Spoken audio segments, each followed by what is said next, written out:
Randall Hansen was sure that his life was set up: a successful business, a happy marriage, plans for the future. But secret correspondence, sudden business trips, and lonely evenings revealed the terrible truth: the betrayal of his wife. In desperation, he decides not just to leave, but to destroy everything, leaving the traitor with nothing.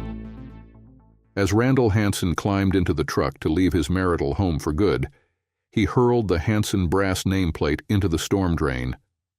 He heard it clatter across the concrete before it disappeared into the dark water below. The sound echoed the closing of a chapter in his life, a mix of finality and lingering despair. It symbolized an end, the extinguishing of hope, and the fear of starting anew. Shutting the truck door, he drove off, leaving behind a life he thought would last forever. 7 years later, standing by the ocean, Randall watched sunlight dance on the waves.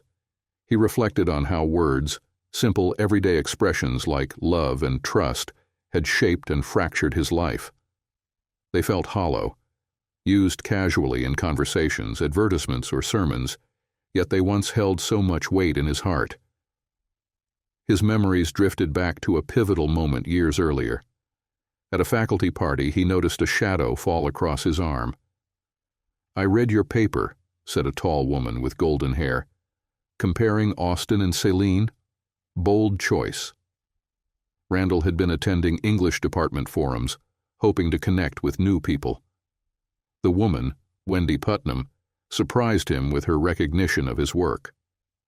Their conversation unfolded easily, touching on literary themes and shared interests, and ended with her giving him her phone number. Years later, Wendy, who preferred to go by Gwen, was rinsing a coffee mug in their condominium. Married for 7 years, they had built a life together, balancing careers and contemplating a family. Randall's business restoring historic homes flourished, while Gwen secured a position at a cancer center after completing her internship. Despite outward success, small moments of tension lingered beneath the surface. "You know, not every man does it that way," she said one day, as Randall meticulously opened and closed the drawer to retrieve a bottle opener. Her remark was casual, yet it lingered with Randall, amplifying the distance he had begun to feel between them. This minor critique stirred something deeper, reminding him of how even small, everyday interactions could bring to light unspoken discontent. Between their first meeting and this moment, they had shared many happy years. Early in their relationship, Randall was struck by Gwen's ambition and intelligence. They supported each other through college and spent their first spring break together at a rented beach cabin in Corpus Christi. Days were filled with laughter, long conversations, and carefree moments with friends. Graduation brought new challenges. Gwen secured an internship in Galveston, while Randall pondered his own path. She aimed for a future in medicine, while he abandoned law school aspirations to pursue his passion for restoring historic homes. Their shared dream of a life together in Houston seemed within reach, but the journey was not without its hurdles.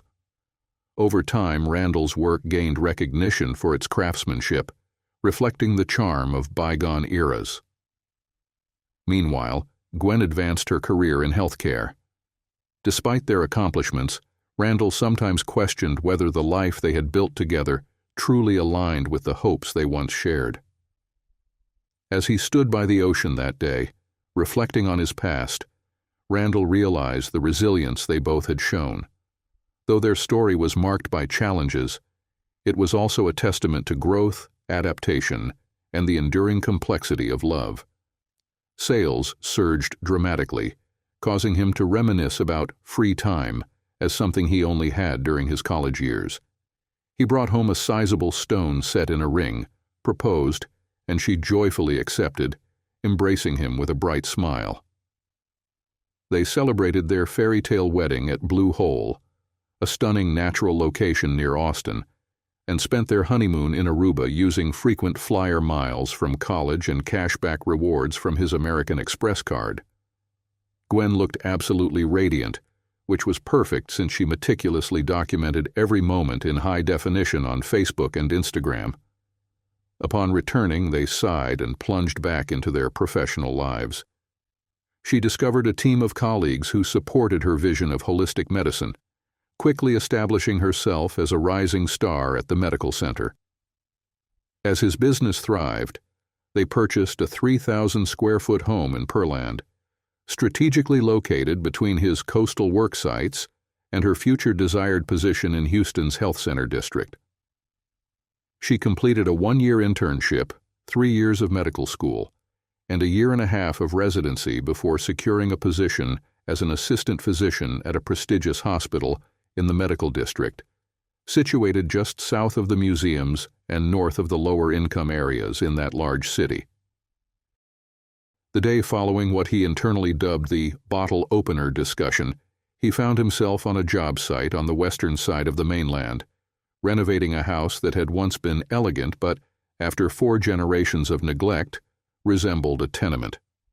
The once grand residence had been divided into 6 units, each with its own bathroom, and repainted white every season, concealing any architectural details beneath layers of generic paint. A sharp-minded executive from California had bought the property with plans to upgrade it to San Francisco standards. "What's going on with the paperwork?" his friend Mark Kahn asked the next morning as they carried their coffee and tape measures to a new job site. They were renovating a 4-story Victorian-style wooden home that had weathered every hurricane since the Great Storm of 1906, which had transformed Galveston from Texas's leading city to a backwater now mainly known for its wild parties and a large state prison complex. "It's just a legal pad," Randall replied. "I need to jot down my thoughts." "What, are you feeling old? We're just approaching 30. "You are," Randall responded. "I still have a year left and plenty of life ahead before any signs of senility. No, it's just some casual note-taking and brainstorming." Both of them had passionately embraced their business, Architectural Necromancy, Inc., with a fervor that surprised their former classmates, who had previously found academic work effortless. There were limited opportunities for English majors, and neither wanted to return to university life. While their friends flocked to .com startups and NGOs, the 2 former roommates applied the skills they had developed over a decade of summer jobs on the island. Randall felt a slight thrill each time he restored a venerable house or business, removing decades of poor, cheap renovations and rebuilding it to meet the standards desired by a newly gentrifying remote working population. The new clientele believed that if they were investing $1 million in a home, it should be older than them. They were even more attracted to what architectural necromancy offered: all the modern conveniences, none of the issues, and the appearance of a turn-of-the-century mansion. Throughout the entire day, as Randall measured tolerances and evaluated the wood's condition, he kept his notepad close by, jotting down several observations that might uncover the concealed hallway within the castle of his experiences and fate. 1. For the first time, she was openly sarcastic towards him, though she usually avoided confrontations. Conclusion: she was attempting to convince herself of his inadequacy. 2. Her responsibilities increased with her promotion, and later became even more time-consuming. Conclusion: something else was taking up her time. 3. Wanted to keep them a mystery. Conclusion: she desired secrecy. 4. She no longer put as much effort into her appearance at home. Conclusion: she valued his opinion of her less. 5. She wasn't avoiding him, but she immediately immersed herself in reading or work when at home. Conclusion: she wanted to avoid deeper interactions or perhaps conversations. Having been in relationships before, Randall believed he could dismiss all other explanations, except that she was ready to move on. He pondered that people rarely consciously know what they want. Instead, they typically act to eliminate all other options, allowing themselves to fall into their remaining choice as if it were destiny. This way, they aren't to blame for doing what seemed inevitable, and if things go well, they can consider themselves lucky rather than admitting they made more analytical decisions than the average person. He sifted through his memories for some consistency. Perhaps a year ago, she began wearing more makeup to work and purchased some stylish professional attire to wear before changing into her scrubs. Around that time, she became more conscious of scents. He noticed she started using more perfume, showered at unusual times, and even kept breath mints in her purse. She spent more time alone in the bathroom and structured her schedule to avoid being home, making late work hours and early workouts routine. Additionally, she adopted a pattern where she would come home, greet him briefly, and then immerse herself in her work or personal projects. His thoughts revisited the spring break conversation, and he thought he heard the sound of metal clattering into a storm drain as it echoed in his mind, though it might have just been a rusty car passing by. He remembered a discussion from his introductory psychology class, similar to his philosophy class in college, which was a required general education course. The professor had talked about projection. When someone can't handle their own actions, they project them onto others, akin to scapegoating but more thoroughly, viewing the other person as the source of the action. The professor explained that in close relationships, people are often so focused on their own behavior that they attribute it to others. Randall often wondered if Gwen's recurring, "Do you care about me enough to stay?" tactic was merely her own projection, trying to determine if she was too invested in him to leave. Randall had few grievances in his marriage. They maintained a weekly date night, despite her tendency to power through paperwork with a glass of white wine. Always one glass, but the size of the wine glasses had been increasing. He wasn't sure where she found the recent large container on a stand that seemed to hold half a bottle, and took one vacation each year without fail. However, he noticed that in the past 6 months, their interactions had grown more routine, and the small gestures of affection that used to define their relationship were becoming increasingly infrequent. "You know you're the most beautiful woman I've ever seen," he remarked one evening. She simply smiled, though it was a slight smile, using only half of her face, almost like a faint smirk. "Flattery will get you everywhere," she replied. He reflected on the subtle changes he had observed in her behavior and decided to address his concerns. Wanting clarity, Randall proceeded methodically, as he always did. After a quick visit to his local electronics supplier, he acquired 2 cameras, which he strategically placed diagonally in the den, one hidden inside an unattractive ornate lamp, and the other on the windowsill outside. By recording enough of her using her iPhone, he was able to determine, using the 2 angles to triangulate, that her passcode was 111411, a date that either held no significance to him or was simply easy to enter. He then bought a duplicate iPhone and installed some monitoring software on it.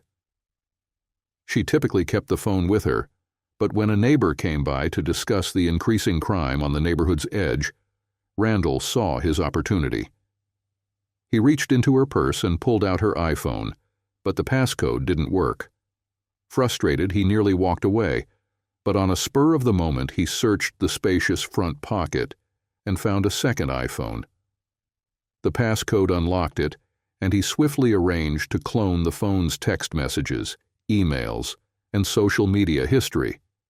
It would take some time to download everything from the cloud.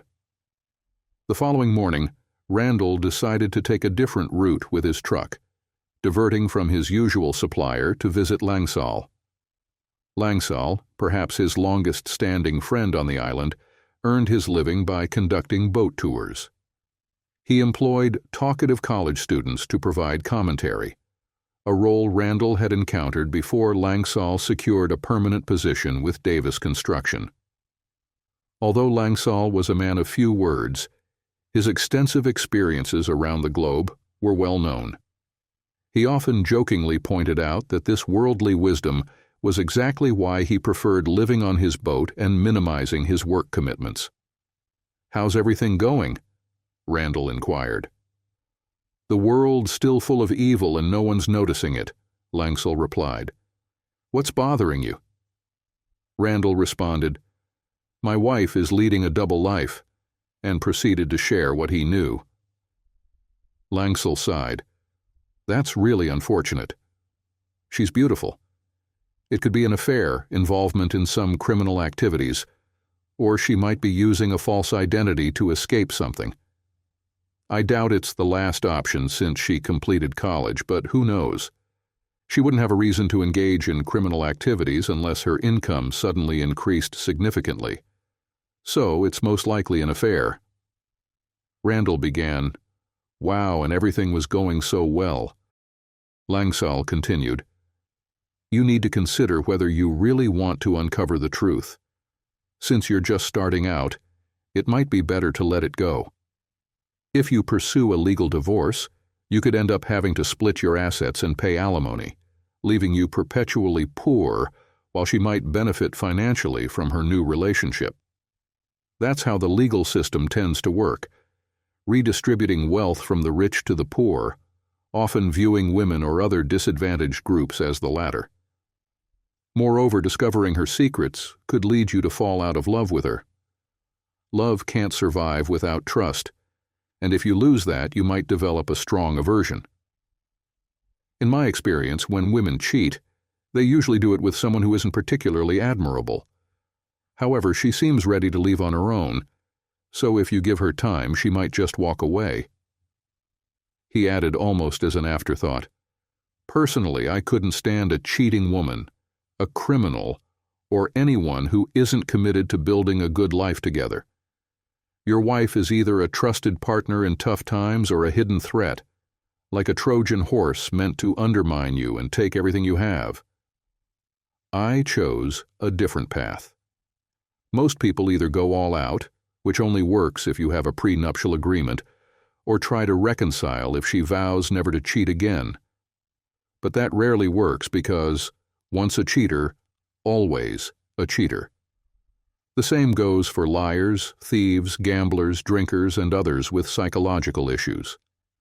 In my experience, most women who cheat have some sort of mental struggle.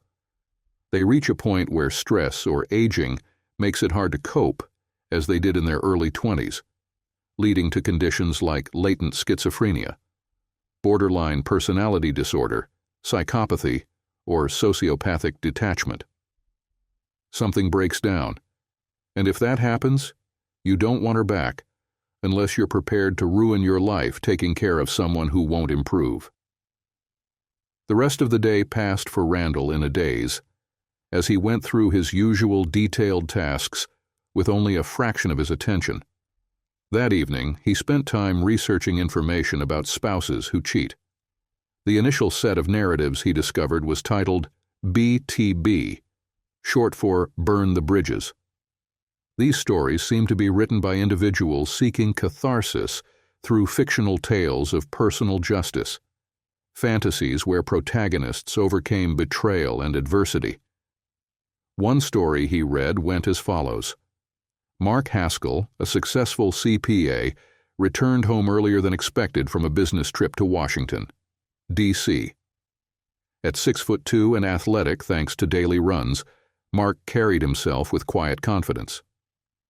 He had decided to skip his final seminar, eager to surprise his wife, of 24 years, with champagne and roses.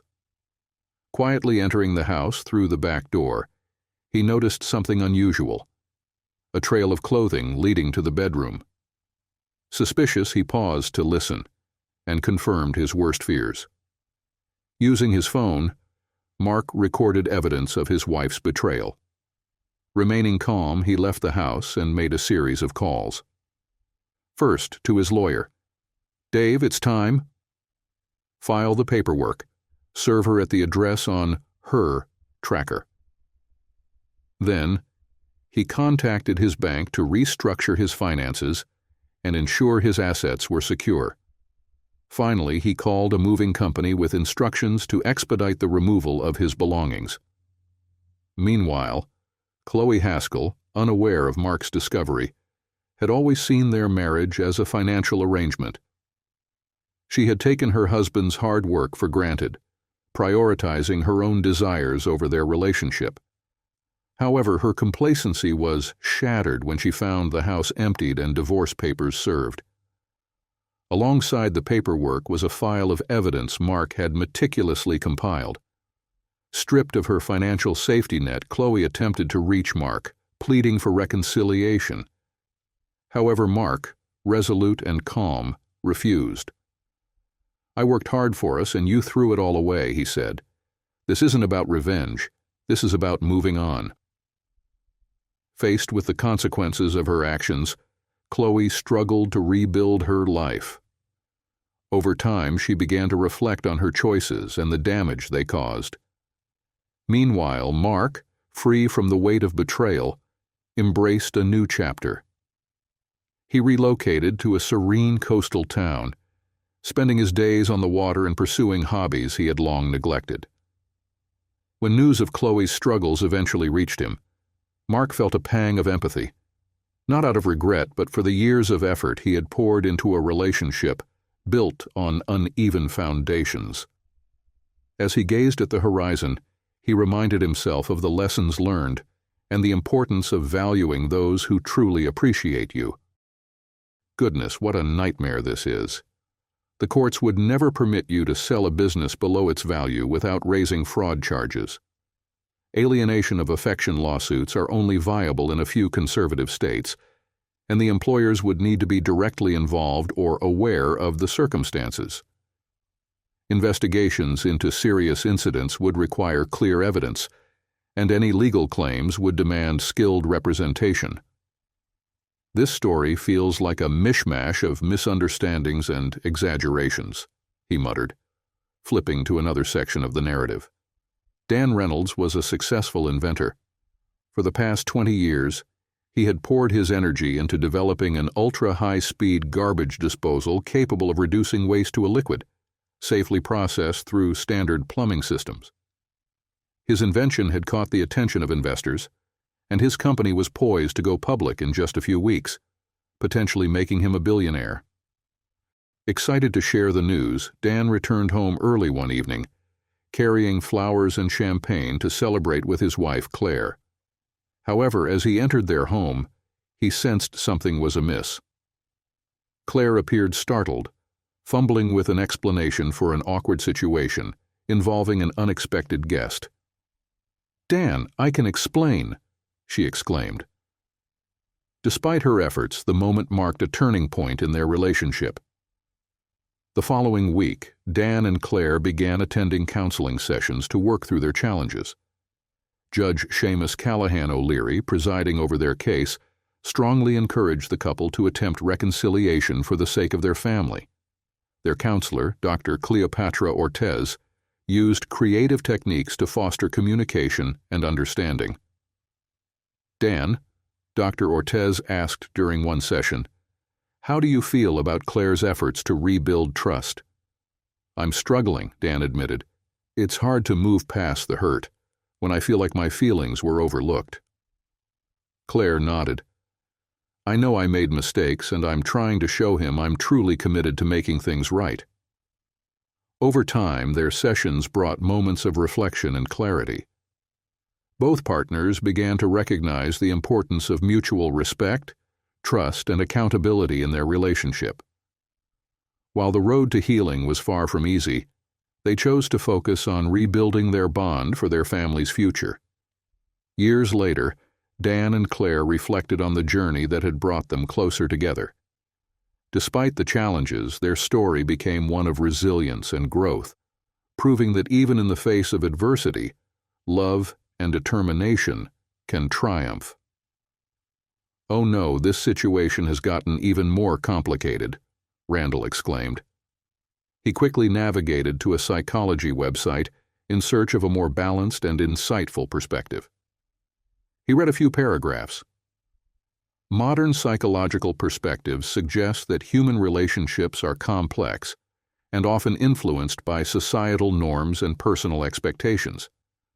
Individuals may face challenges when traditional ideas about relationships conflict with evolving values, such as mutual understanding and shared emotional growth. Open communication and empathy are essential in navigating these dynamics and fostering healthier connections. That's an interesting take, Randall thought. I wonder what other sources say about this. He turned to an article in the New York Times. After analyzing decades of relationship data, researchers suggested that traditional marital frameworks might no longer align with contemporary lifestyles. Human relationships have always been diverse and adaptive, explained Dr. Win Yi, a lead researcher in human behavior. Exploring more flexible and empathetic approaches to partnerships can lead to greater emotional fulfillment and resilience in modern society. Dr. Yi also noted that studying the behavior of our evolutionary relatives could provide valuable insights into human social patterns. Understanding these dynamics allows us to better appreciate the diversity of human relationships while fostering a culture of acceptance and personal growth, Yi concluded. At this stage, Randall decided to abandon this line of research. After work, he wandered over to see Langsal, and the two shared a cold spaten on the deck of a boat. "It's frustrating," Langsal said. "To me, it's obvious. If you want both a family and a career, you need fidelity in marriage, especially from the woman. Without it, the man's going to head straight to Epstein's Island for some 14-year-old company. It's like combat or business. You need someone who's always on your side. If they fail you, you'll never trust them again." Divorces are devastatingly costly, basically trading your retirement to subsidize a woman because the government doesn't want her ending up destitute. He paced the deck of his makeshift houseboat, pieced together from discarded materials found near the lavish marinas. "I don't even know if I want to divorce her," Randall admitted. "You don't even know if she's cheating. But if she is, would you take her back?" "I wouldn't. And as an attorney—" "Wait, what?" Randall interrupted. Langsal laughed. "I've had many lives. I guess I never told you. Yeah, I've been an attorney for most of my adult life. The law is like Maslow's pyramid, big concepts at the bottom, specifics at the top. One basic principle: you can't defraud someone by selling off all your stuff before a divorce. But here's a bigger principle. The law doesn't punish incompetence. You can't give away your business, but you can lose it and then sell it. That's just being incompetent. You can't burn down your house, but if there's a string of dead a girl of easy virtue in the basement, it'll sell for a fraction of its value. But let's not get ahead of ourselves. First, you need to find out if she's cheating. If she is, I can't tell you what to do, but I know what I'd do." On Saturday, Randall attended an early dinner with his family. Gwen came along, though he thought unkindly it was just for appearances. Then he noticed a wistful expression on her face. For the first time, he felt a glimmer of hope that she might simply drift away from him, sparing them both the bitterness of a divorce. That might be best, he thought, since she seemed to treat their marriage like the serially monogamous relationships they'd had in college. New semester, new boyfriend. Randall disliked the idea that he might be showing maturity while Gwen was still stuck in a collegiate or high school mindset. But he couldn't deny the difference. His approach to marriage was steady, and hers felt transient. "Please pass the salt, Randall," his grandmother said, pulling him out of his thoughts. How long had he been staring at his plate? A mix of loneliness, boredom, and detachment washed over him. He realized he'd been obsessing over this problem for too long. When a problem is unsolvable, it replaces life itself. People drift apart, and someone has to break the stalemate, usually provoking a reaction to move things toward an end. But what if he did nothing? Then he'd just be a cuckold, a weak man enduring the abuse of a woman he no longer wanted but feared to leave. He slid the salt shaker to his grandmother, a tiny woman with faded hair but sharp, bright blue eyes. "You've been awfully quiet, Randall," she said. "Is it work?" Yeah," Randall replied, seizing the opportunity. "Just a lot of tough situations lately, people letting me down." "Aha," she said, her eyes softening into pools of ambiguity. "People will be people. The good ones try not to let you down, but they still mess up less than the rest. Let's face it, most people do nothing but mess everything up. You're holding back the tide of incompetence and chaos. Keep the good ones and discard the rest." She seemed unusually contemplative. "Good advice," Randall said, taking the salt shaker back and passing it to his father. His parents had the most unremarkable marriage imaginable. They seemed to tolerate each other, enjoy their shared life, and have modest ambitions. His mother seemed content with a cozy home and happy children. His father focused on his career, close friendships, and hobbies, but clearly cherished their daily moments together, holding hands on the porch or exchanging glances over coffee. It wasn't dramatic or romantic, Randall thought, but no one seemed unhappy. Everyone had something they loved. Even his grandmother, despite aches and pains, kept her garden thriving. It was a boring but stable life, free from threats or turmoil, a life Randall wasn't sure he could achieve. As he was departing, he sensed a gentle, soft touch on his sleeve. "You're growing up so quickly, Randall," his grandmother cooed. "I'm pleased about that. Young men can be rash, you see. They decide they want to pursue something specific, then they find elements that fit their vision, and subsequently fill in the gaps until it all appears coherent. They mistake lust for love or believe a woman is perfectly suited for their lives. As they mature, they move past these notions, although it sometimes feels reversed. Do you understand what I'm saying?" "I believe I do," Randall responded, his voice carrying a rare seriousness. "You'll be all right," she assured him. "Trust your heart, even if it leads you through dark times. You're a good boy." She gave him a kiss on the cheek. Upon arriving home, Gwen quickly exited the car and vanished into the house. Randall parked, took out the trash, and then looked up with a heavy heart, expecting to see his wife sitting on the den's sofa, engrossed in her phone, dressed in sweatpants, and sipping from a large glass of white wine. He went to his office to sort through the day's emails, and when he came back, the downstairs lights were off, and he heard the sound of the upstairs door clicking shut. Another evening on the couch awaited him, and the most affection he received was from an elderly woman with an open heart, unlike the emotionally distant person he seemed to be married to. He pulled the duplicate phone from a pile of papers. He wasn't particularly shocked to find Steve Callahan's name in the text messages, so he scrolled to determine when the conversations had started. Her latest phone was only a few years old, just like this one, and the messages began around the time it was acquired. He was distressed to discover that the exchanges started with discussions about their previous affair. How long had she been doing this? The phone was listed as a pay-as-you-go burner cell, which to him indicated a pattern of cheating rather than a one-time affair. Steve used his main phone, but Gwen had been hiding this from the start, as if there was a long-term scheme he preferred to remain unaware of. She maintained a second Facebook account under her maiden name, used WhatsApp, and even Tinder.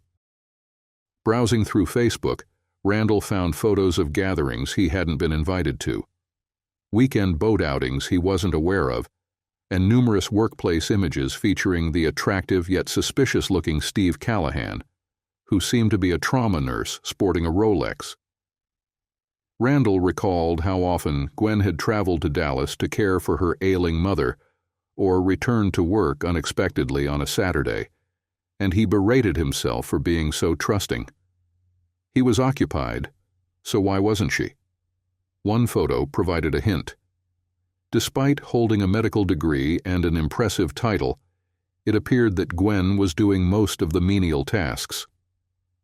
In the background, other doctors were congregating in a hallway, while Gwen was tending to what seemed like a minor wound. Maybe holistic medicine wasn't panning out as she had hoped. He was on the verge of closing the account when he noticed one last name, Kathy Cudahy. He recalled her from their college years as a somewhat whimsical girl who never quite excelled academically but was well-liked on fraternity row.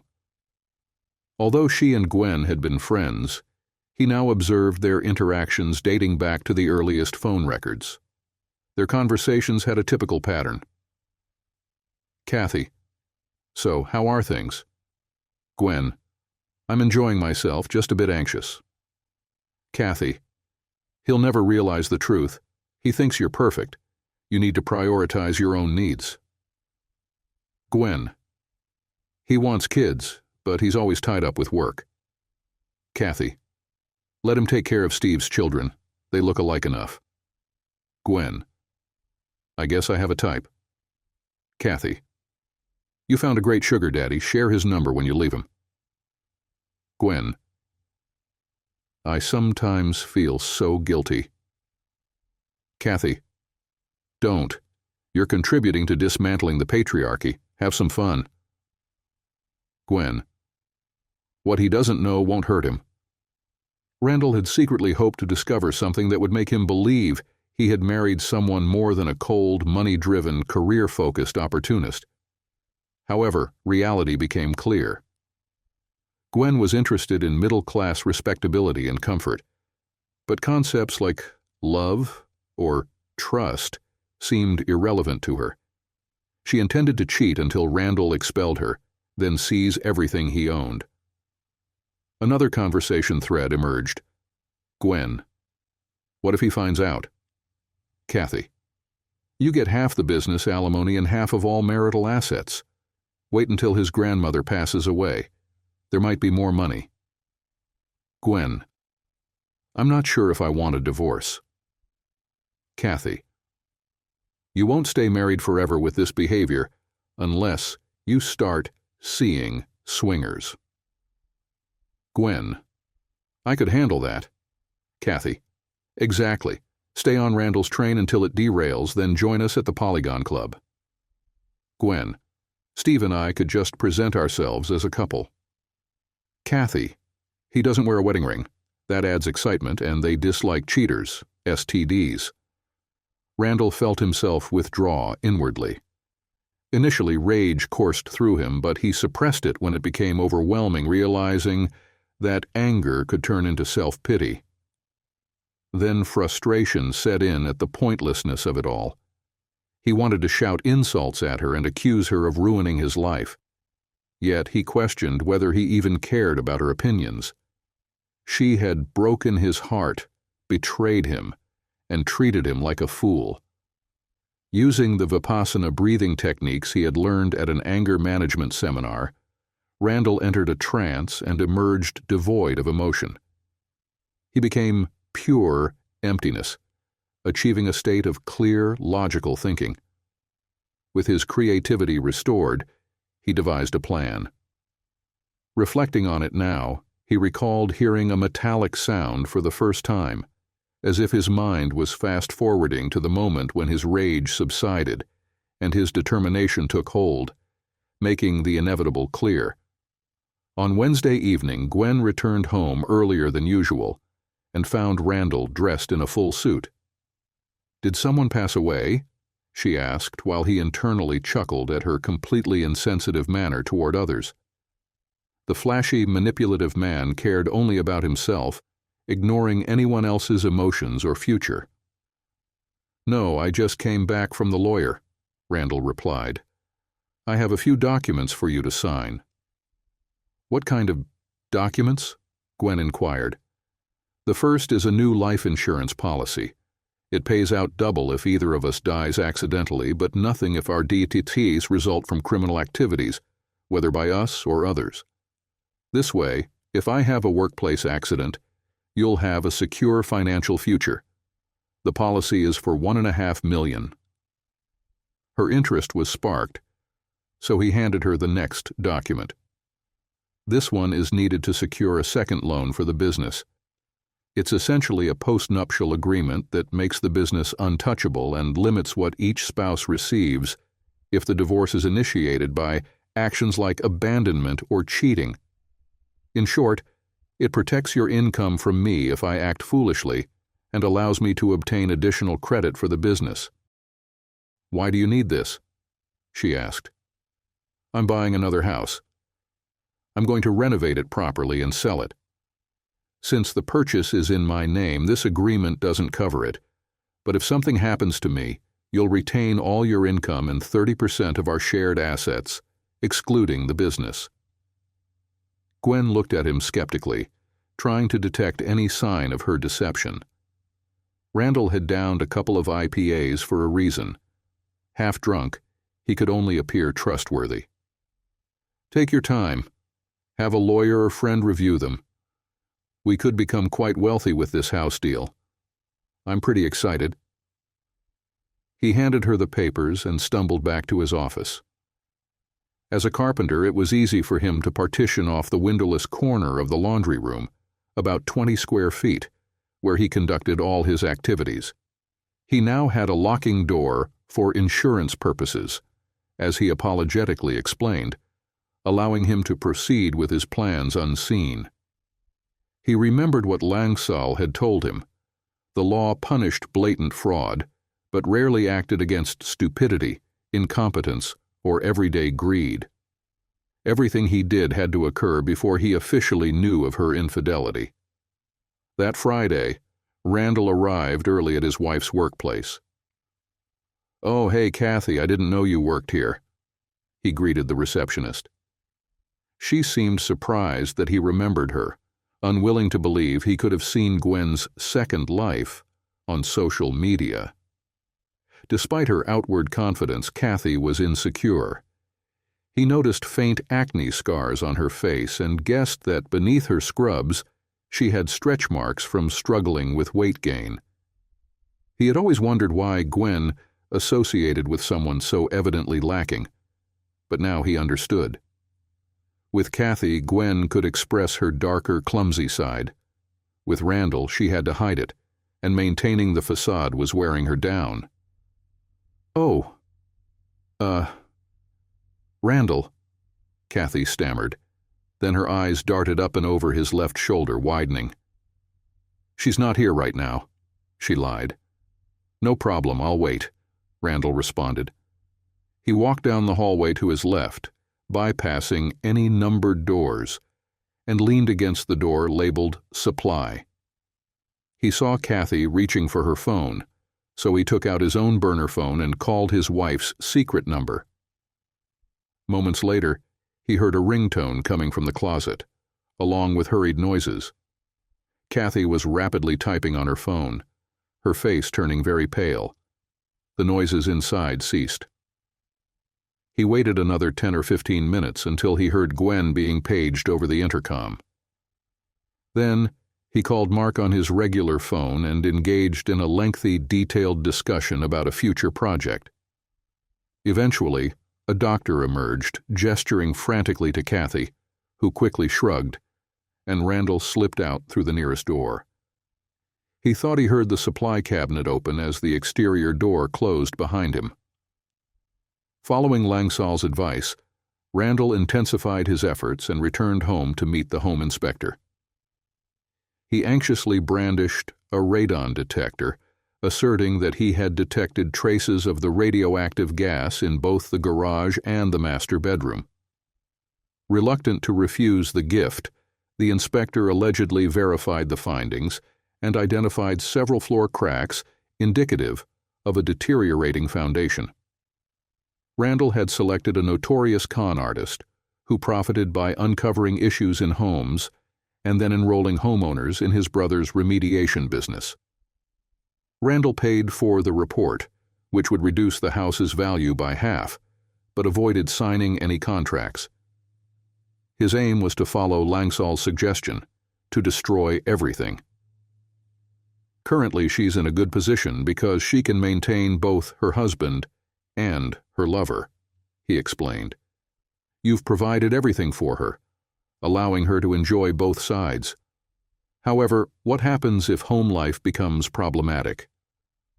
On one hand, you might want to escalate the pressure so she becomes panicked and makes a rash choice, while on the other hand, you aim to make her domestic situation less appealing than living with her lover in his downtown condo. By making her home life financially unattractive, she'll seek out where the money is. She cannot refuse to sign the prenuptial agreement unless she wants to acknowledge her infidelity, but she'll quickly move past the financial loss because she'll still have her lover, and she'll start targeting him similarly. Just as mosquitoes, leeches, raccoons, and liver flukes never alter their behavior, neither will she. Next, he met with Mark. He first shared his observations from that day at the hospital, and then presented his plan. Mark agreed and promptly set up another DBA, doing business as, for performing restoration work. Randall would work for this new entity, earning less than he did at McDonald's. Architectural Necromancy, a well-regarded firm, would discreetly refer business to the new company, ensuring Mark a steady income, while Randall struggled to make ends meet. To an outsider, it appeared merely as a poor business arrangement favoring the less skilled employee, who was now forced to work for his boss at lower rates because he couldn't charge the same fees as before. Randall methodically toured the house, evaluating its possessions. Apart from her 3-year-old Lexus, they owned nothing of significant value. He took his stamp collection to his grandmother, as he would have to sell or reacquire it to provide his wife with half its value. However, this was a minor asset, worth only a few $1,000s. He tampered with the Keurig by disconnecting a wire, making it unusable and reducing its value to almost nothing. Then he inserted a magnet wrapped in tape into the television's ribbon cable connecting the circuit board to the screen, resulting in a distorted, unstable picture. This left her car untouched. He stopped by the business, which was essentially a corrugated aluminum garage on a vast, unfinished plot. He maneuvered a rented truck through the muddy outskirts of the lot until both license plates were concealed.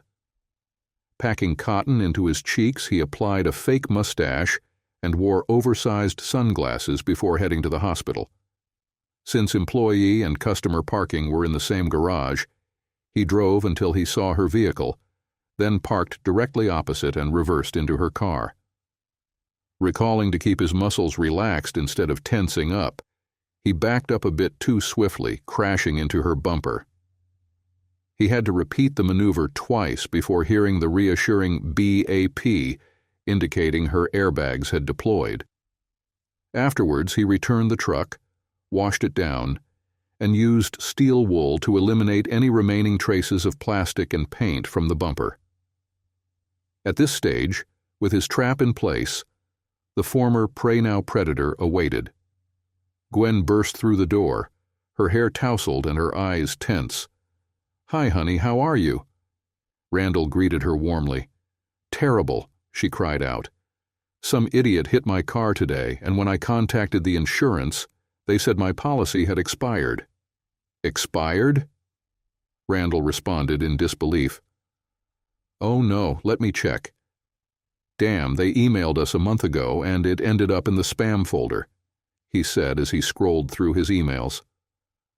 "I sold my truck to the business, so I wasn't keeping an eye on things. I'm sorry.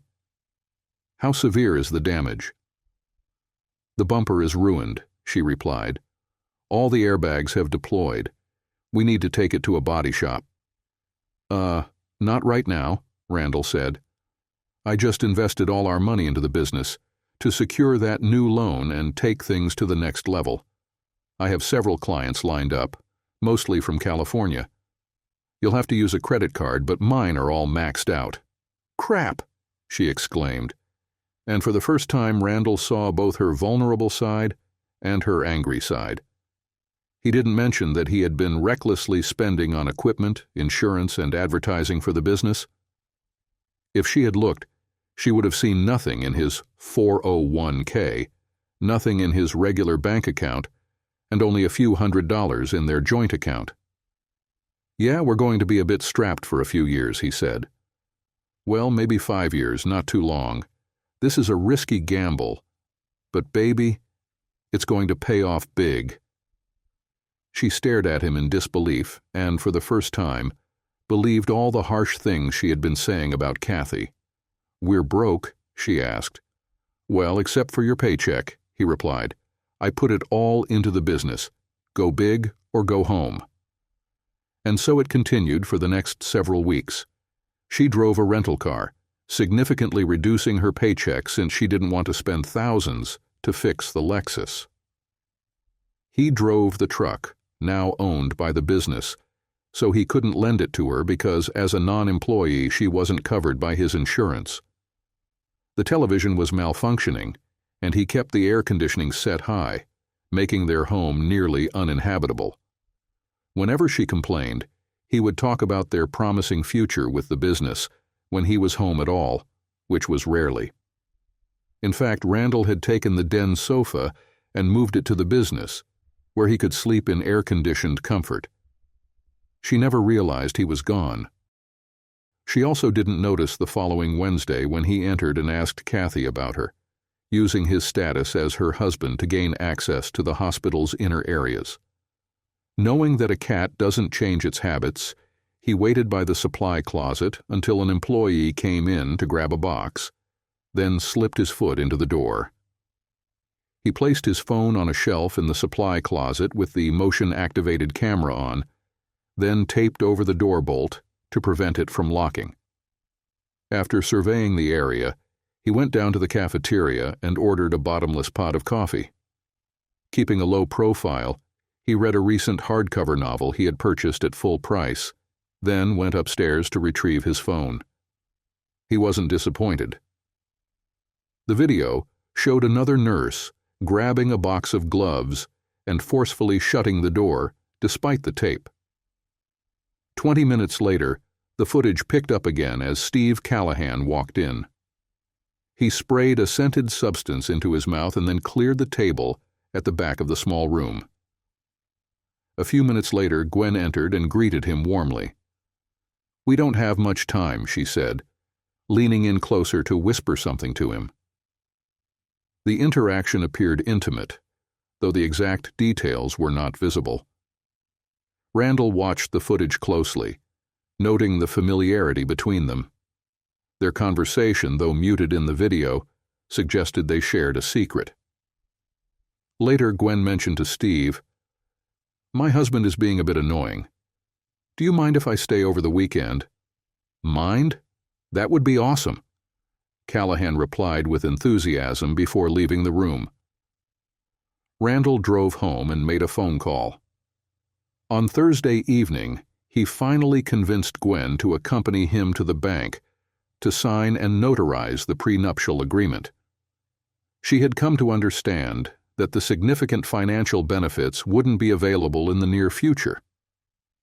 Randall noticed a text message thread where Steve assured her that a post-nup didn't hold the same weight as a prenup. "A competent attorney can have it annulled," he had written. On Friday, Kathy called him at work. "Hey, Kath, what's up?" He answered breathlessly, as if he had been lifting heavy objects. In reality, he was in the lounge area he had set up at the back of his workspace, deeply engaged in a game of Call of Duty with Mark. Gwen's staying over this weekend," she began. "Oh, right, she told me," Randall replied. "Does she need a ride?" "No, but she needs some clothes," Kathy said. "Can I stop by?" "I'm not at home right now." "That's okay, she gave me her key." Randall ended the call, but remained thoughtful. Kathy's call was likely to ensure he wasn't home, indicating she was at the house. This suggested she might be looking for something or trying to spy on him. He waited until that evening and then walked through the door, acting as if he were drunk, staggering into the study. He unplugged the router from the wall cable, causing any connected devices to lose internet access. He went through each room, checking the devices plugged into outlets, and discovered 2 additional plugs. By following the wires, he located 2 wireless cameras. Crafty, extremely crafty, he muttered to himself. He headed to the garage and unpacked 2 boxes. It took him another 30 minutes to capture and print the view from each camera onto 8.5 by 11 sheets of paper. He trimmed most of each box's end, affixed the photograph over the exposed area with tape, and then placed the camera in front of it. Orienting the boxes towards the room's center, he ensured the overhead light shone on each opening and left the light on. It was a makeshift solution, but it wouldn't need to hold up for long. He reattached the cable and waited for the router's lights to start blinking normally again. No calls came in. That day, 2 trucks arrived at the house with a loud rumble. First came a corporate moving service that swiftly packed all his belongings, followed by another moving van bringing in someone else's possessions. He had engaged a realtor who specialized in corporate relocations and sold the house at half its value, requiring the buyer to handle any necessary remediation. He was aware that the realtor doubted radon would be a real concern in an area without basements, but legally, he still had to disclose it. He left with just enough money to settle the mortgage and a little extra.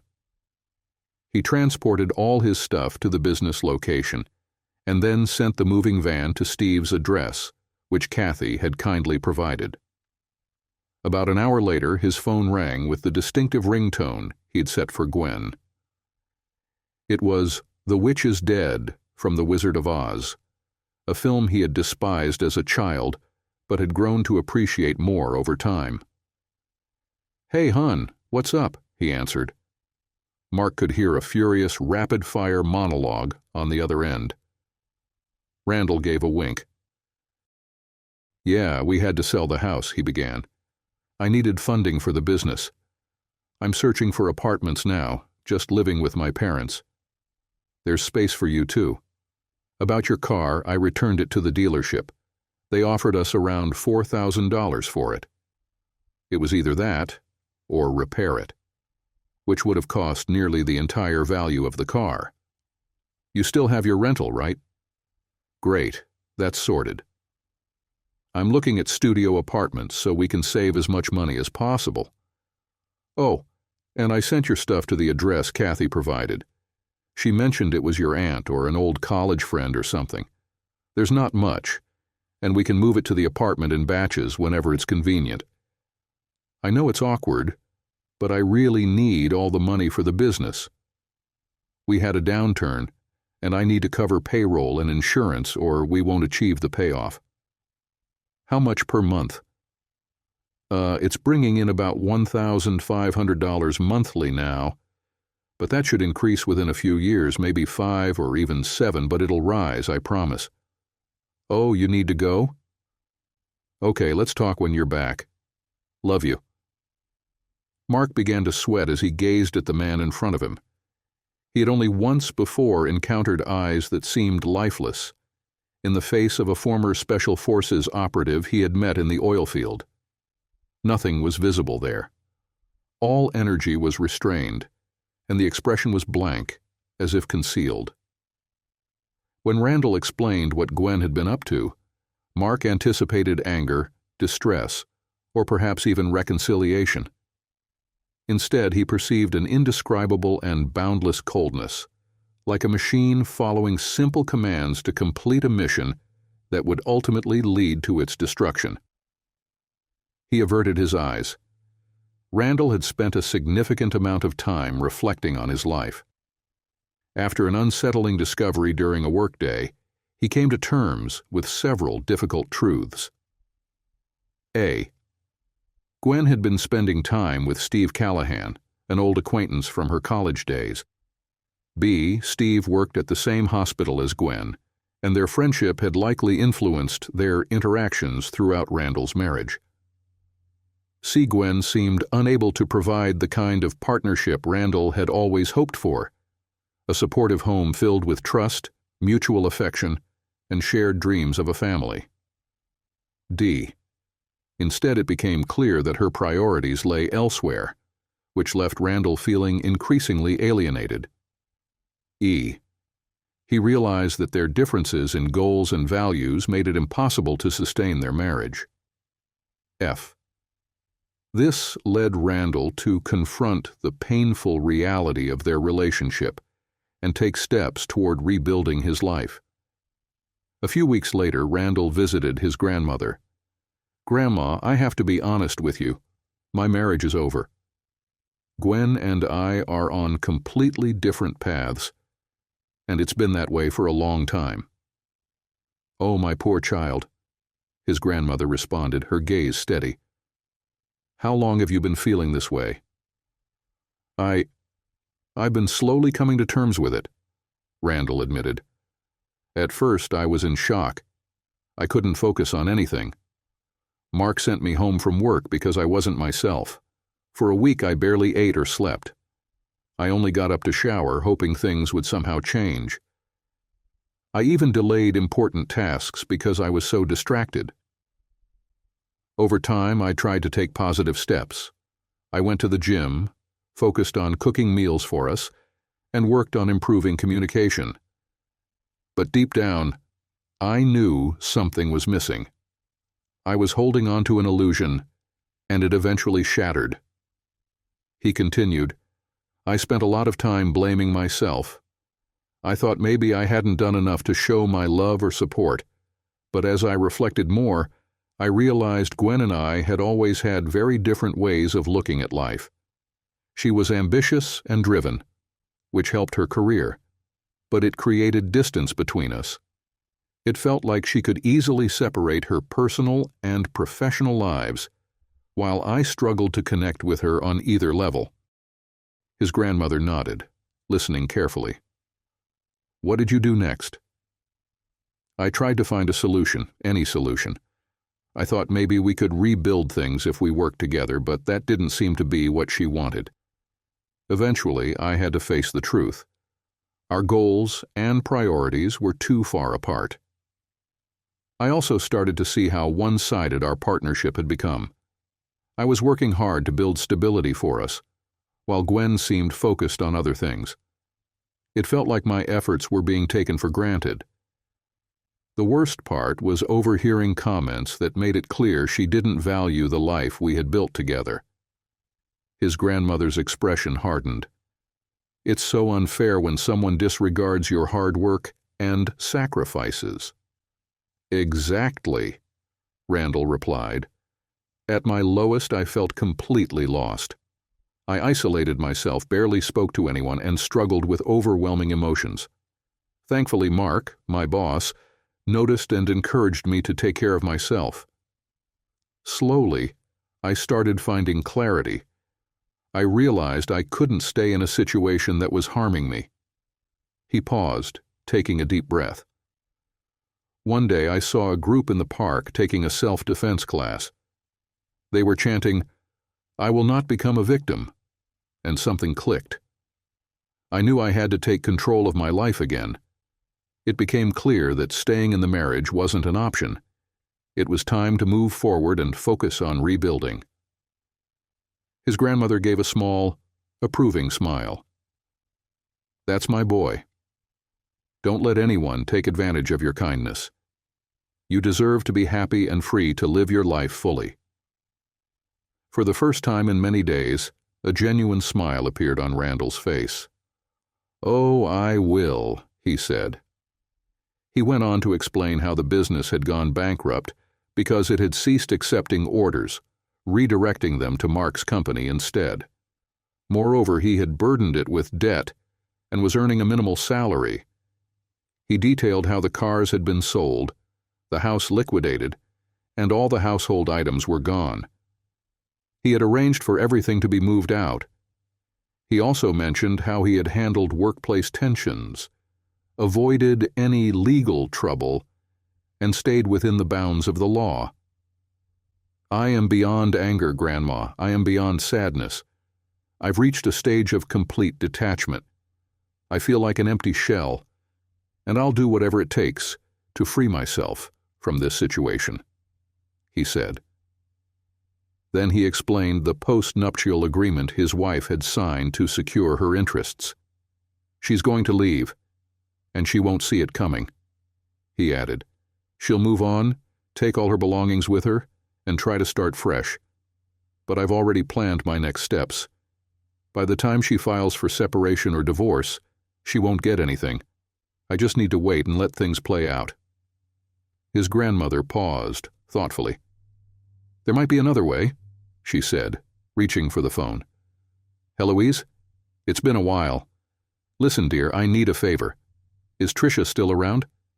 It's a bit unconventional, but I need her help." Meanwhile, Gwen sat in her new apartment, reflecting on the whirlwind of recent events. Her husband's business had collapsed, their possessions were gone, and she had received word that he was now attending a rehab program. Despite everything, she felt conflicted about how quickly her life had changed. The phone rang. "You should answer that," said Steve, a friend who had been helping Gwen get back on her feet. "Gwendy? It's Rand," came a distant voice on the other end of the line. "Listen, are you still there?" "I'm here," Gwen replied cautiously. "Randall, is that really you?" "Yes, honey, it's me," he exclaimed, his voice suddenly animated. "Listen, I'm so sorry about how everything turned out. I tried so hard to make the business succeed for us, but it all fell apart, and now I'm just trying to get back on my feet." Gwen frowned. "What do you want, Randall?" Tracy, can you explain?" he said, stepping away from the phone. A woman's voice took over the line. "Gwen, hi, it's Tracy. I'm here with Rand, and, well, we've hit a rough patch. We were wondering if, for old time's sake, you could help us out financially," she said with an awkward laugh. Gwen gripped the phone tightly. "Where are you?" "Vegas, baby," Tracy replied cheerfully. "Rand and I are celebrating. He's got a new opportunity lined up, something overseas." "Overseas?" Gwen asked, her voice sharp with disbelief. "He has a job?" "Well, sort of," Tracy answered hesitantly. "He's on standby. There's some paperwork he needs to clear up first." "A lien?" Gwen asked, her eyebrows raising. "Yeah, something like that," Tracy admitted. "It's tied to his old business. Anyway, we're just trying to move forward. Oh, and guess what? Rand proposed." "But we're still married," Gwen said flatly. "Oh," Tracy replied, her enthusiasm dimming. "Well, that's awkward." From across the room, she faintly heard Rand slur, "Nuh-un." It didn't come up on the computer thing. She must have nullified it back in Houston. "I certainly didn't," Gwen replied. He gave her a look as if to say, "So what are you waiting for?" "Well, they're not stopping us here," Tracy said. "I want to be Mrs. Rand Larson as soon as possible, but we're in a bit of a bind. I know you were close with him, and he mentioned you still have some items from the house. Is there any way you could wire us a few $100s so we can book a Greyhound back to Detroit?" "Detroit?" Gwen responded. "You live in Detroit?" "Actually, Kalamazoo," Tracy clarified. "Just a little outside the city. We just need an overnight bus." Steve rolled his eyes. "What's next, Kid Rock and Dog the Bounty Hunter? Is that true, Randall?" Gwen asked politely. She found this woman, whether she was a tart, tramp, or something else, quite annoying, and emphasized her own college-educated background. She wanted this woman to feel the frustration of living a low life in a trailer for the rest of her days. "Yeah, honey, it's legit," Rand whispered into the phone. "We were just having a few drinks and I saw your name on my phone. I thought, well, she always had a big heart. Maybe she'll help us out of this little jam." Gwen rolled her eyes. It was clear he was completely wasted if he genuinely believed that. Yeah, right, thought Steve. These two con artists were perfect for each other, except Randall couldn't keep a woman. Not when someone as magnetically intimacy as Steve Callahan was around. How can I put this? No. Let's go with that. And never call me again. I've never seen anyone fall as fast or as hard as you have, Randall. And I want nothing to do with you. I'll send the divorce papers to your parents. Please just sign them and leave my life. I'm embarrassed to have ever known you and whatever wandering partner you're with now. Baby, wait. Rand began, but the call disconnected. He wiped his brow with the back of his hand and hung up the phone. Think she fell for it? You were amazing, by the way, Tricia. His grandmother smiled proudly at him. The sound of falling metal jolted him from his thoughts. He found himself once again at the shore's edge, gazing into the restless, dark waters of the Gulf. So much had changed. The noise of the nameplate dropping no longer felt sad, but signaled his liberation from language. Reflecting clearly now, his only true heartbreak was how much he had relied on words, gestures, symbols, feelings, and intimacy. He realized that escaping the world of language and symbols required embracing disinterest. Most people, when someone shows anger, automatically express hurt. Randall simply wanted to refrain from expressing anything. To him, the opposite of love wasn't hate, but indifference, and the entire matter evoked disinterest, at least for a long time. Why bother with symbols that people treated as meaningful only until it suited them to ignore them? Initially, he felt something valuable had been taken from him. His anger showed he still cared. Once that faded, he wondered if the loss was even real. Eventually, he reached a state of complete indifference, viewing his marriage as clinically as if he were fixing a pump in an old house or monitoring network traffic on his computer. He had no belief. He observed people's actions, not their stated intentions. In Gwen, he saw a very selfish woman who had adopted the detached demeanor of someone older to stop caring about his love for her own advantage. She loved him when it suited her needs at the moment, but that love vanished when she wanted something else. He had always viewed love not as a universal bond like, we are all one soul, but as an all-encompassing connection where caring for someone meant attending to their needs, feelings, desires, and hopes as if they were his own, or even more sacred. To Randall, loving a person was indistinguishable from other loves, like appreciating a great symphony, loving a country, or finding a connection in a good book. These transcended everything else. His love with Gwen did not, at least not on her part, making him a fool from beginning to end. It was all a lost cause.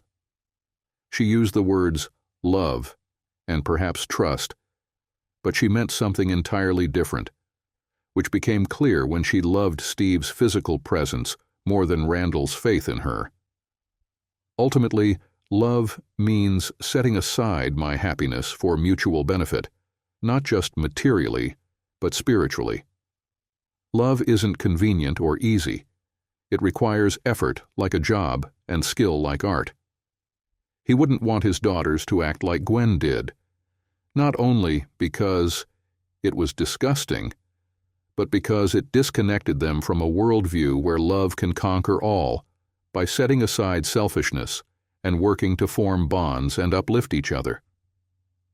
Marriage transcends a mere agreement. It's rooted in the fact that you aren't simply owned, making loyalty, trust, and integrity essential. Love encompasses respect, which in turn demands trust, or at least a degree of consistency. This requires aiming for something beyond just maximizing my immediate happiness, a perspective Randall observed in Gwen. Love entails sacrifice, willingly made because it fosters something greater, a partnership built on sincere trust and a belief in each other's goodness, ensuring both individuals flourish together. As Randall waded into the water, he comprehended the ultimate lesson from this fiasco. The error was entirely his. He placed his trust in words, specifically those spoken by a manipulative sociopath plagued by self-pity, instead of listening to his heart, which harbored uncertainties he hadn't yet learned to identify. The Gwens of the world attempt to shape their lives so that external factors compel them to act rightly, but true alignment comes from inner discipline and love, qualities Gwen lacked. Are the fish biting? Not really, but they're keeping me amused. You have a good one, buddy. He gazed into the water once more. His life had drastically changed after he decided to destroy everything. He demolished his home, his belongings, his business, and his reputation in the community. Ultimately, Gwen sent the divorce papers in accordance with the prenup she was too fearful to sign.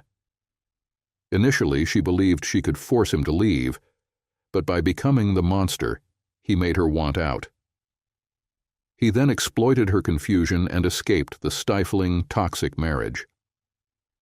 Randall remembered a statistic stating that only 6% of arranged marriages fail, whereas over half of all marriages, many on their second, third, or fourth attempt, did not succeed. He should have sought his grandmother's counsel from the start. After ending that phone call, he couldn't restrain himself and embraced Tricia. It felt comforting, but his arousal remained absent. At that moment, he felt as though he existed in a different reality than the one portrayed by movies, music, books, friends, and even parents, which all suggested that love could be easily found. Why don't you two young people go grab a coffee? Heloise and I need to discuss some strategies, his grandmother suggested, handing him a couple of dollar bills. He raised his eyebrows at Tricia. They took the work truck, both entirely sober for their acting debut. Tricia opened his hand to examine the slightly faded bills. She's from a different era when this could buy a night of coffee, Randall explained. She really cares about you, Tricia said. My grandma? She's incredible. She survived a world war, the Great Depression, and the loss of the husband she hoped to spend every day with. She watched her children, and now her grandchildren make mistakes. She's always trying to gently guide us back on track. I don't know what I'd do without her. Tricia is an unusual name, Randall. Just speak your mind. Just kidding. It is an unusual name. My mom chose it from a book, and when I didn't turn out like the character, I think she lost some interest in me. I couldn't live up to that image. But you don't resemble a Tricia. It's short for Patricia, my middle name. My first name is, oh heck, I'm not telling you, she replied. That bad, huh? Randall remarked. We're at my favorite coffee spot. Does this work for you? I've never had someone ask that before. I think it's great. If you like it, it can't be all bad. She believes I have good taste. Randall chuckled to himself. They both ordered their coffee black and added milk. No sugar? He asked her.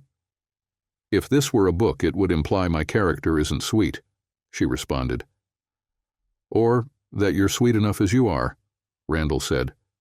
Wait, forget I said that, or you'll never respect me again. Her laugh erupted unexpectedly without any particular reason. It was simply a spontaneous reaction, even surprising Tricia. Your friends never call you Pat?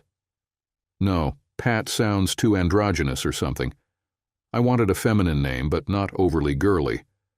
I settled on Tricia, but once I complete my master's, I might just discard all these names and start fresh. They conversed for several hours before he escorted her back home, during which he began to appreciate his grandmother's wisdom once more. Tricia didn't fit his usual type, as he consciously preferred dating blonde women. Instead, she had honey-colored hair that was a balanced mix of brown and gold with subtle red highlights. She was tall, and he had always admired women with height, as well as smaller busts and hips which she possessed. Many might perceive her as timid, but when she revealed her dissertation topic, he recognized her depth. You seriously likened the Vietnam War to the Mongol conquest? Who were we, the Mongols? No, the Chinese were. They aimed to turn Vietnam into a vassal state governed by a despotic yet highly efficient bureaucracy. Unfortunately for them, they didn't realize that the Vietnamese communists prioritized Vietnamese independence over their communist ideology. They did as little research as the CIA did. I can't find any flaws in that. In fact, it could make a compelling book. She nodded in agreement. He went on, "But you didn't agree to go out with me because you knew I was an English major." "No, I went because I trust your grandma," she replied. "Well, that and one of my friends in California saw the house you restored on the island. The inlaid wood, intricate molding, built-in shelves, and all those leaded windows. I know many English majors, but very few can also work with their hands and maintain the correct historical period. History was my minor. My longest paper compared America post-Civil War with Athens during the Persian Wars. I believe I earned a B+, mainly because I drew some pessimistic conclusions about our future. I decided I'd rather restore old houses. It's a form of living history that stays with us today." He drove her to Eloise's house, an elegant two-story building with colonial columns. Unsure of what to say, he simply mentioned he would call her soon. She gave him a napkin on which she had written her number 2 hours earlier. "That's not a bad sign at all," Langsal commented. "She knew you'd want it after just a few minutes of talking. There's more to this girl than meets the eye." Randall felt torn because he didn't sense any intimacy attraction. With Gwen, he had wanted to tear off her panties and ravish her from the moment he first saw her. With Tricia, he felt no intimacy urge, but rather a strange, confused feeling that if he didn't call her back, it would feel like life had lost some of its brightness. She intrigued him. Fortunately, he was reevaluating his understanding of love at that time. Before his time on the boat, he thought love was like an obsession or a rush closely linked to intimacy. Now he believed they were separate but might intersect. He returned to the boat, an old Catalina sailboat he was restoring, where he slept soundly as years of tension melted away. "If you want to understand love," he mused, "it's about giving up your current life to live with a woman somewhere and ensuring she has everything she desires." Just before falling asleep, he realized he needed to get another phone, since Apple products were part of the high-end world of BMWs and Keurigs that he had gladly left behind. He wanted no connections to his past life and his failed romance. The following day, as he sanded wood and applied a variety of fragrant oils, memories of his past relationships surfaced. Violet was a vibrant and free-spirited person who introduced him to the joys of companionship during their senior year of high school. They were both 18 and technically adults, but still naive in many ways. He wanted to love her, but she made it clear she had dreams of marrying an artist and moving to New York. Their relationship ended bittersweetly during his first semester of college. Anne was more of a close friend than a romantic partner. They eventually drifted apart, as their connection lacked the spark needed to sustain a deeper bond. Sometimes he missed her steady presence. Natasha, or Tash, had an adventurous spirit and a zest for life that made their time together exciting but fleeting. She had a way of living in the moment, and when it was time to move on, they both did. Aubrey seemed to be an intellectual match for him, but was guarded due to past disappointments. She sought stability and long-term commitment, but their relationship fizzled as misunderstandings grew. He moved on, interpreting her behavior as a lack of interest. Gwen stood out as someone who shared both his intellectual and personal aspirations. He imagined a future with her, but life pulled them in different directions. Her career ambitions and his own path eventually led them apart, though he remembered her fondly. Tricia was a mystery to him. She didn't fit into the mold of his previous relationships. She was unconventional, uninterested in trends or high-profile careers. During one of their coffee outings, she surprised him with her unique perspective. "Learning is something you do in your mind," she explained. "Books can provide facts, but they can't replace thinking for yourself." While her ideas intrigued him, he often felt unsure about their connection. Yet, he found himself drawn to her authenticity. His current life felt quiet but fulfilling. Renovating old houses, reading, jogging, and exploring nature gave him a sense of peace. For the first time, he felt truly self-sufficient. He joked about being the male version of the strong, independent woman who doesn't need anyone, and in many ways, it rang true. Tricia seemed to share this mindset, which made their time together comfortable but undefined. One evening, Tricia extended her hands and asked, "So, what are we doing here?" "Having coffee?" he suggested, only half serious. She gave him a look. "I mean this, us. Are we friends? Something more?" He hesitated, unsure how to respond. "I'm not sure where this is going," he admitted. "But I enjoy spending time with you. It would make me sad if we stopped." Tricia smiled softly. "We're always going to be friends," she assured him. "But maybe we're also building something more. It's like renovating one of your houses, starting with a strong foundation and adding on from there."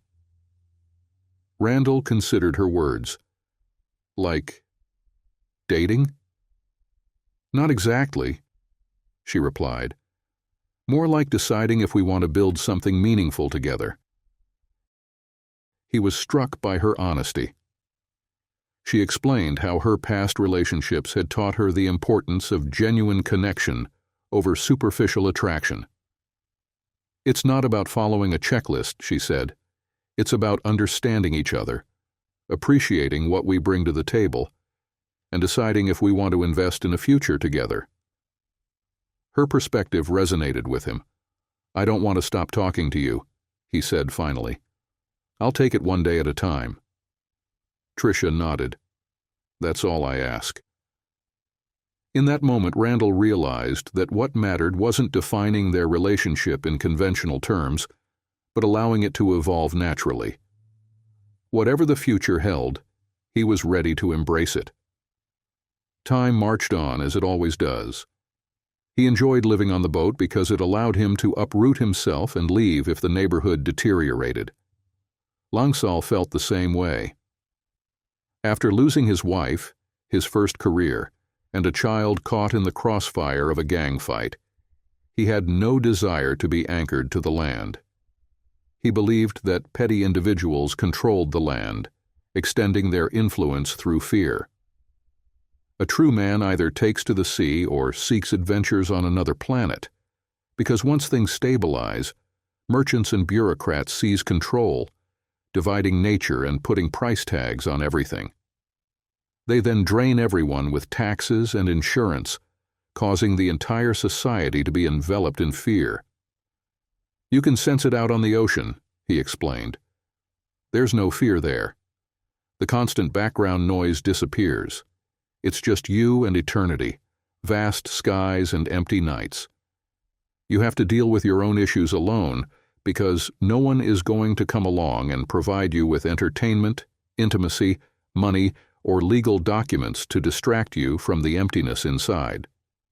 You have to reconcile with the void, because it's probably not truly empty. We're all heading there someday and need to learn how to navigate that dark sea as well as the blue one we sail on Earth. Taking control of the situation, Randall moved their coffee dates to a French bakery that served excellent, rich coffee with real cream. It was quieter, without the collegiate-level indie rock and trip-hop pulsing through the speakers, and people wore real clothes instead of just t-shirts and jeans. Eventually, they discussed their relationship and decided to become exclusive, agreeing to spend a year together to see if they were compatible for marriage. Tricia surprised Randall by showing up at his boat on a Saturday morning wearing khakis and a light cotton shirt with a floral pattern. He could see subtle hints of a sensible yet minimal bra beneath it. "Let's go shopping," she said. She drove them to a grocery store. "Now imagine that I'll be having dinner with you all week," she said. "What do you need?" An hour later, Randall found himself with twice the groceries he usually purchased and a number of meals already planned. On a whim, he grabbed a dozen carnations and tucked them away at the back of the cart. They accidentally spilled the items, then left once more. Randall assisted her in selecting books, stayed with her while her car underwent an oil change, and visited Heloise for tea. By the time everything was finished, he was completely worn out. "Could you manage this every Saturday?" she inquired. Randall let out a groan. Instead of going on traditional dates, they met for coffee, explored bookstores, and he accompanied her on her daily errands. He became acquainted with her parakeet, Pete, and built a friendly relationship with him. Randall even vacuumed her apartment at least once. During the day, he returned to his work for Mark, deciding it was best to wait a pleasant interval before reviving architectural necromancy, this time as a limited liability company. Since Mark already suspected his wife was unfaithful, Randall pondered whether his entire generation made poor marital decisions or if they were simply confronting an exceptionally challenging situation. Months passed swiftly, and soon they approached the final weeks of what Randall referred to as their trial period. "So, how did it go?" she asked. "I feel at ease," Randall replied, "but I'm always excited for the next one." She remained silent, simply nodding. Reflecting on it, Randall knew what needed to be done. 1 year later, during tea at Heloise's, the elderly lady mentioned having trouble reaching her upper shelves lately. "Let me move all those items to a lower area," Randall offered, and they headed to the kitchen. After relocating the blenders, bowls, and spatulas to a lower cabinet, he posed a question to Heloise. She thought for a moment and called his grandmother. A few minutes later, she nodded in agreement. Back in the living room, Randall refilled Tricia's tea. As he placed the spoon down, he dropped it and knelt to pick it up. Instead of the spoon, he found a small velvet-covered box in his hand. Tricia let her teacup fall. "Did I pass the test?" she asked. "With flying colors," he responded. "Will you make me the happiest man alive?" She embraced him tightly, and Eloise called out on the phone, "Call the pastor." They arranged their wedding for the spring at the church Heloise had attended all her life. "I'm not really a Christian, more of a Nietzschean," Tricia said, "but I believe in something. Life holds too much beauty to be without meaning, and to consider death as the end." The night before the wedding, Randall lay anxious in his bunk. He realized he needed to find a house, especially if they were to have children. He also needed to revive his company. His heart felt light and hopeful, a feeling he hadn't experienced during his previous marriages. At the wedding, he nearly stumbled when the priest called his bride by her full name, Arliss Patricia Thurston. Shortly after, she became Hanson and threw herself into his arms for the customary kiss. Randall realized it was their first kiss and felt a surge of excitement. "Save that for the honeymoon," she whispered, then gave him a playful nibble. "Arliss?" he asked. "Heloise liked it," she replied. "You know, so do I," he said. "It's unique. It suits you." They greeted countless relatives, friends, and well-wishers at the reception before boarding a plane to Kauai. Randall had saved some money, though not much, so they stayed in a modest, somewhat dated apartment-style hotel. After spending the day lounging in the shade and watching the waves, reminiscent of his time in Galveston, he took his new wife to bed. "I wish I was a virgin," she confessed. "I wish I had never had a first marriage. I wish I had never dated. I feel like I'm weighed down by baggage." She broke into tears, and he held her before taking her to the small balcony to watch the sunset. He massaged her back and held her hand. Once she was calm, he sang one of his awful Led Zeppelin covers. She admitted it wasn't as bad as she had thought, and started laughing. At that moment, he began undressing her. As the camera pulls away from the tiny hotel room on a secluded island surrounded by the vast ocean, the sound of metal clanking against concrete fades into the endless night, now almost resembling laughter. Years swiftly passed. Randall and Arliss married and had 4 children in their moderately sized home in League City. Randall built a career restoring old homes and historical buildings, eventually becoming a project supervisor. Mark divorced his wife. Gwen married an emerging member of the state assembly and also had 4 children. Those who knew her remarked that she remained unchanged, her superficiality and self-centeredness fitting perfectly into her new environment. As Randall aged, he often reflected on a line from Blake. "Some are born to sweet delight, some are born to endless night." He felt his life was a sweet delight because, despite their struggles and disagreements, he and Arliss, formerly Tricia, always returned to a place of happiness, cherishing each other and hoping the other would never leave. He doubted that Gwen ever experienced this, nor could she, as she lived within her own universe and the confines of her ego.